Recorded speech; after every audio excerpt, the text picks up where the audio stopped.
تازه خبر افغان ځواکونو په غزنی ولایت کې 15 پاکستانی ترهګر وژلي دي. السلام علیکم لیدونکو، ستړي مشئ. افغان ځواکونو په تیرې یوه اونۍ کې په غزنی ولایت کې د 55 طالبانو په شمول 15 پاکستانی ترهګر وژلي دي. ملي دفاع وزارت څخه په خپره شوې خبرپاڼه کې راغلي چې د افغان ځواکونو په یادو بریدونو کې 113 طالبانو ته مرګ ژوبله یې اړولې ده چې د 15 تر پاکستاني ترهګرو په شمول 90 طالبان وژلي او 23 نور سخت ټپیان کړي دي. خبرپاڼه زیاتوي چې افغان ځواکونو په یادو چڼیزو عملیاتو کې د دوی یو شمېر وسلې او مهمات هم نیولي دي.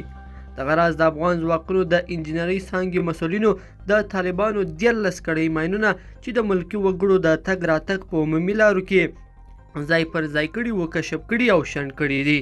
باید یادونه وشي چې د یاد ولایت په مقر، ګیلان، جغتو، قرهباغ او آبي بند ولسوالیو کې د طالبانو پر وړاندې چڼیز عملیات روان دي.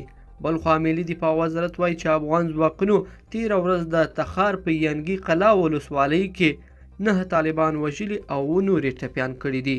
لیدونکو په دې هیله چې دا مطلب به مو راسره تر پایه پورې لیدلی وي. که مو دغه ویډیو خوښه شوې ویډیو لایک کړئ، د سره او چینل سبسکرایب کړئ. تر بیا ښه وخت.